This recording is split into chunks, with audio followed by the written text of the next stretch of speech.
So, from your perspective, what's the difference between using AI in a way that truly supports the learning design versus using it a way that slowly chips away at critical thinking and good judgment? Because that's one of my fears is that critical thinking and that judgment. Hmm. Hmm. Well, so I've spent a lot of time evaluating learning solutions created by others. People who are just starting out in instructional design, they come to me, they show me their courses, and I'm looking at them.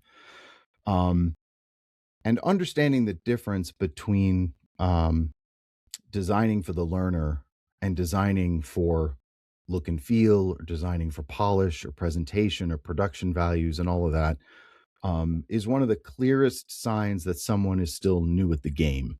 Okay.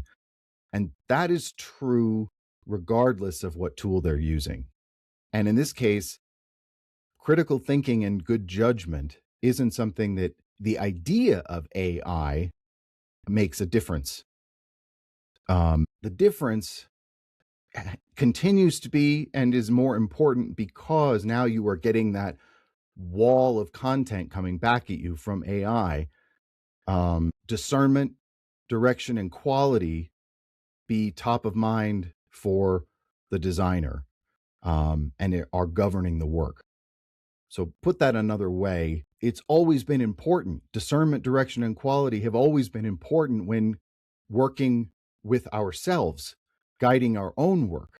As you become more experienced, you understand that that's really the beginning, the middle, and the end of creating any successful learning solution is knowing how to apply those things. But we lose sight of them in the face of AI, right? So AI can absolutely support learning design by accelerating production. It can generate outlines more quickly. It can, as we've said, draft content faster. It can summarize information. It can propose structures, offer variations, and it can reduce the time it takes to get from a blank page to something workable. That is real. But none of those things by themselves tell us whether we are becoming more effective as L&D professionals.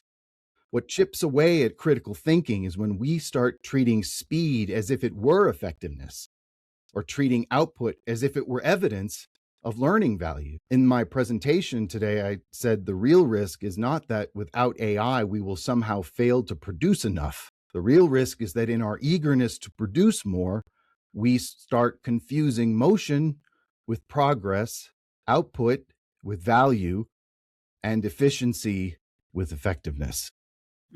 So the lines start to get blurred, and then we can't tell what's real, what's not anymore, right? Yeah. Mm. So I gave people who came to the session today a framework that I'd been working on over the past couple of months. And it's very simple, simple enough to remember, but strong enough to be useful.